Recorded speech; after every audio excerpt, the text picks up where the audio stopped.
안녕하세요 여러분. 저는 한국수자원조사기술원의 박준수, 이대웅입니다. 유속 측정은 국가하청 기본 계획을 세우는 첫 단추라 할 수 있습니다. 그만큼 제대로 된 측정이 중요하고 우리의 역할이 막중하다는 얘기겠죠. 그런데 측정기를 어떻게 사용하냐에 따라 결과는 천차만별로 나올 수 있습니다.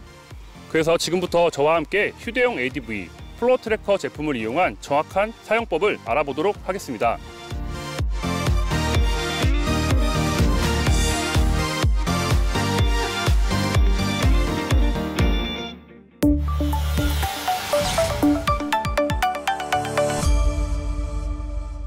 플로어 트래커는 미국 손텍사에서 개발한 유속계죠. 도서법 측정에 특화된 제품이라 할 수 있습니다. 미국 USGS를 기준으로 하며 속도는 이동하는 목표물로부터 오는 음향의 높이 변화를 측정해 결정하고 각 수신기의 주파수의 변화, 즉 도플러 변이를 측정해 결정합니다. 바로 이게 플로어 트래커입니다. 측정 기준을 볼까요? 사용 범위는 보시는 화면과 같습니다. 측선수, 측점수는 회전식 유속계와 같습니다. 측정 시간은 최소 40초에서 60초 이상을 측정해야 하며 흐름 각도 이상치, 구간 유량비, 품질 등급도 참고하시기 바랍니다.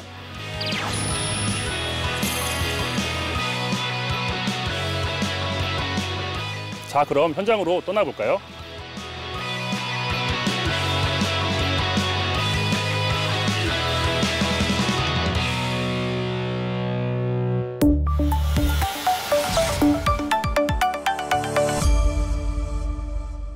현장에서 맨 먼저 할 일은 측정 지점의 특성을 파악하는 것입니다. 이는 ADCP뿐만 아니라 모든 유량 측정 방법에서 반드시 선행돼야 하는데요. 측정 단면의 적절한 선택만으로도 유량 측정에 관여하는 많은 오차를 줄여 측정 성과의 신뢰도를 높일 수 있습니다. 측정 지점에 대한 세부적인 조사를 통해 최적의 단면을 선정하는데요. 되도록 동일한 단면에서 계속적으로 측정하는 것이 측정 성과의 비교와 품질 관리에 좋습니다. 구체적으로 직선 구간에 위치한 지점으로서 유선이 평행한 지점, 유속이 0.15m/s 이상인 지점, 하상의 형태가 균일한 지점, 흐름 교란을 일으키거나 수생식물이 밀집하지 않는 지점, 와류, 정체 수역, 난류 등이 발생하지 않는 지점, 측정 단면이 관측소와 가깝고 측정 단면과 관측소 사이에 지류 유입이 없는 지점, 그리고 측정 단면과 관측소는 사이에서 수위가 급격하게 변할 때 저류 효과가 발생하지 않는 지점을 선택해야 합니다.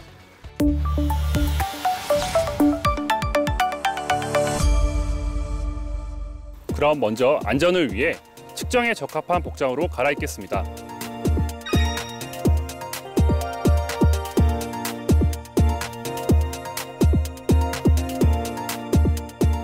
저희가 복장을 이제 다 갈아입었습니다.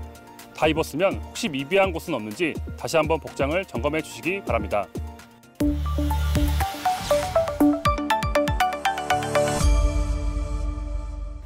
이제 플로어 트래커를 세팅하면서 장비는 이상이 없는지 점검해 보도록 하겠습니다.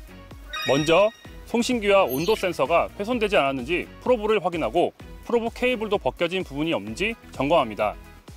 프로브 어댑터 브라켓을 확인하고 휴대용 컨트롤러도 배터리함이 부식되지는 않았는지 오링은 있는지 확인합니다. LCD 화면의 출력, 키패드의 눌림, 외부 전원과 통신의 커넥터, 도서봉의 상태도 꼼꼼하게 체크합니다.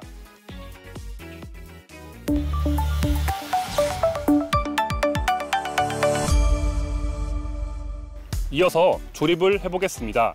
플로어 트래커 측정에 사용되는 탑 웨딩 로드, 즉 도서봉과 고정용 브라켓이 있는데요. 프로브는 도서봉과 가까운 부분에서 유속이 측정되도록 브라켓에 고정하여 설치합니다. 프로브 케이블은 전기 노이즈에 민감하기 때문에 주의해서 취급하고 사용 시에도 충격이 가지 않도록 조심해야 합니다. 이어서 장비 조립이 끝나면 센서와 컨트롤러도 조립합니다.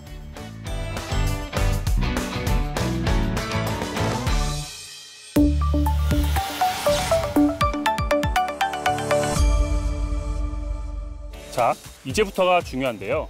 시스템을 설정하는 과정을 잘 지켜보시기 바랍니다. 플로어 트래커 시스템 설정은 기본 세팅인 파라메터 세팅이 있습니다. 메인 메뉴 1번 셋업 파라메터 메뉴를 선택하면 다음과 같은 메뉴 창이 뜨는데 순서대로 설정하면 됩니다. 플로어 트래커는 전 세계 어디서나 많이 사용되기 때문에 단위를 먼저 설정해야 합니다.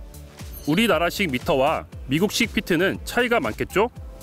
유닛에서 측정되는 데이터의 단위를 미터로 선택합니다.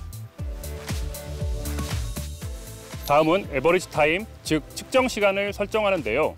단위는 초를 기준으로 10에서 1000초까지 설정할 수 있습니다. 측정 목적에 따라 유량 측정, 디스차지 모드와 유속 측정, 제너럴 모드를 선택합니다. QC 세팅에서 데이터 정도에 대한 범위를 설정하고 디스차지 세팅에서 유량 계산 방법을 설정합니다. 세레니티 측정 지점의 염도를 설정하고 음파 속도를 계산하는 데 사용합니다. 끝으로 사용 언어를 설정합니다. 아쉽게도 한글은 없기 때문에 아무래도 영어가 낫겠죠? 하지만 새로 나온 플로트래커 2에서는 한글이 탑재되어 있습니다. 그만큼 우리나라의 영향력이 작지 않다는 얘기겠죠? 파라미터 설정이 끝나면 다시 메인 메뉴로 돌아가 2번을 선택합니다. 플로트래커 번호키 사용법과 순서에 대한 것인데요. 역시 순서대로 설정하면 됩니다. 먼저 뷰 데이터 파일에서 저장된 데이터를 레코더 스태투스에서는 메모리의 잔량과 사용량을 확인합니다. 포맷 레코더는 말 그대로 메모리를 지우는 것이고 템퍼러처 데이터에서는 수온 측정 데이터를 확인합니다. 로우 벨로시티 데이터에서는 측정 전 유속과 SNR 값을 확인합니다. 오토 QC 테스트에서 측정 전 QC 테스트를 확인하고 CO 컴피그에서는 시리얼 넘버를 비롯해 프로브 타입, 펌웨어 버전을 확인할 수 있습니다. 셋 시스템 클락에서는 시간을 조정할 수 있습니다. 끝으로 배터리를 확인해야 합니다. AA 사이즈를 사용하고 잔량은 시스템 펑션 메뉴에서 5번을 눌러 확인할 수 있습니다. 만약 배터리 잔량이 6V 이하인 경우엔 신호 강도에 문제가 생길 수 있으므로 즉시 교체해야 합니다.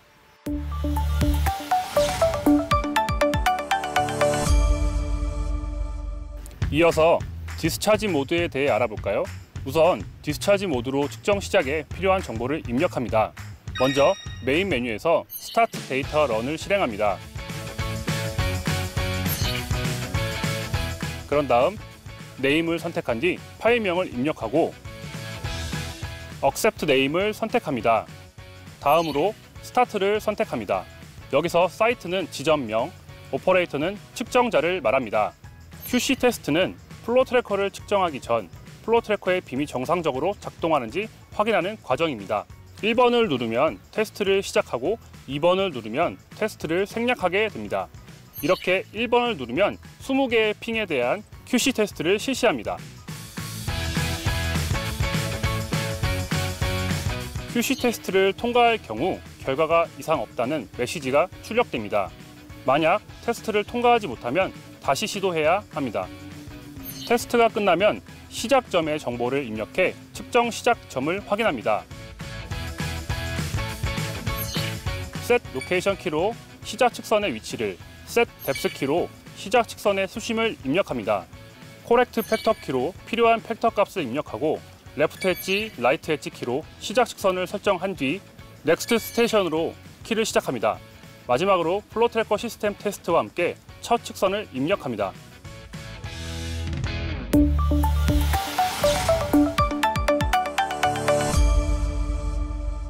야장 작성 방법입니다. 원시 자료를 다운로드한 경우 유량 측정 성과 야장을 작성하는데요. 1번 부분에는 측정에 사용한 유속계의 번호와 장비의 종류, 측정자, 측정 방법에 대한 내용을 기록하고 2번 부분에는 각 지점에 부여되어 있는 지점 코드와 하천명, 지점명, 측정 위치에 대한 내용을 기록합니다. 3번 부분에는 측정일과 당일 날씨 정보, 측정 시작 시간과 종료 시간, 측정 시작 시간과 종료 시간의 기준 수입표 수위와 계기 수위를 기록합니다. 4번 부분에는 개인 안전 보호구와 안전 장비에 대한 내용, 측정 장비 점검 사항에 대한 내용을 기록하고 5번 부분에는 실제 측정자와 유속계 정보를 기록합니다. 6번 부분에는 측정 시작 위치와 측정 장비별 측정 내용을, 7번 부분에는 측정 시간 위치와 누가거리, 측정 수심, 측정 유속에 대한 내용을 기록하고 8번 부분에는 측정 기준 준수 여부, 9번 부분에는 측정 유량과 환산 유량과의 편차율, 10번 부분에는 측정상의 특이사항을 기록합니다. 11번 부분에는 야장 기록자와 확인자가 서명을 합니다.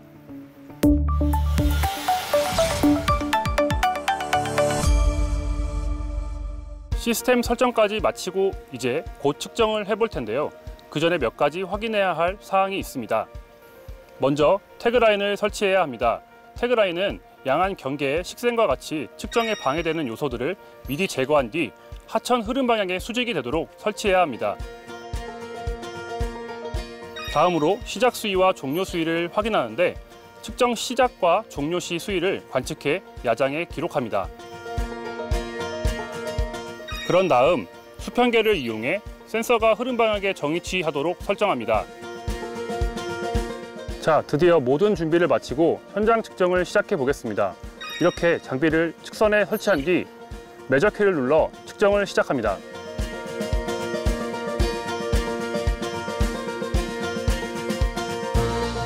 수심에 따라 센서를 세팅하고 자료를 확보합니다. 첫 측선 거리의 수심과 첫 측정 결과를 확인합니다. 수심이 1m 이상일 경우 3점법으로 측정을 실시합니다.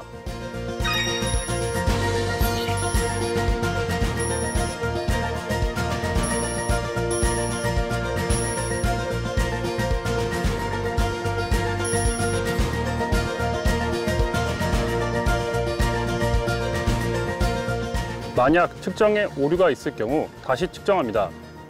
스테이션 측정이 끝나면 넥스트 스테이션 키를 누른 뒤에 다음 측선으로 이동합니다. 측정이 완료된 스테이션 간에는 넥스트 프리뷰 스테이션 키를 측정된 데이터들을 확인합니다.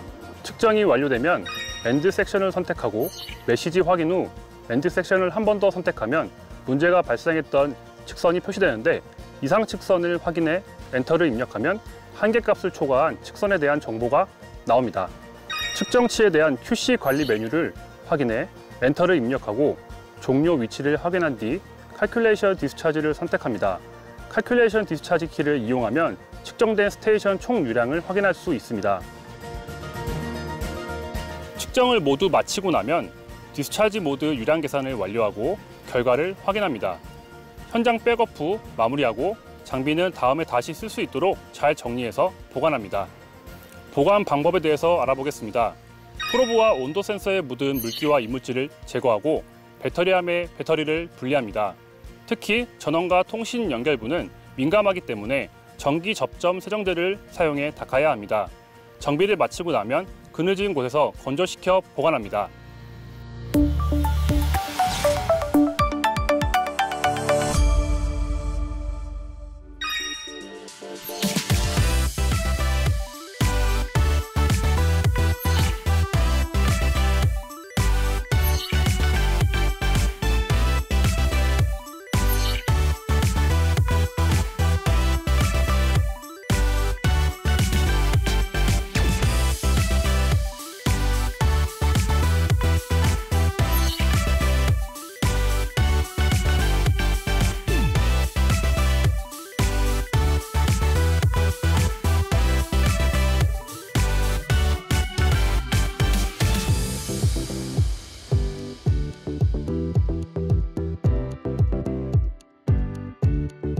지금까지 휴대용 ADV, 플로어 트래커 장비를 이용한 유속 측정 방법에 대해 알아보았습니다. 본 영상이 플로어 트래커를 이용한 여러분의 수자원 조사 활동에 조금이나마 도움이 되셨기를 바랍니다. 수자원 조사 전문가로서 여러분의 노고에 깊은 박수를 드리며 이만 마치도록 하겠습니다. 함께해 주셔서 감사합니다.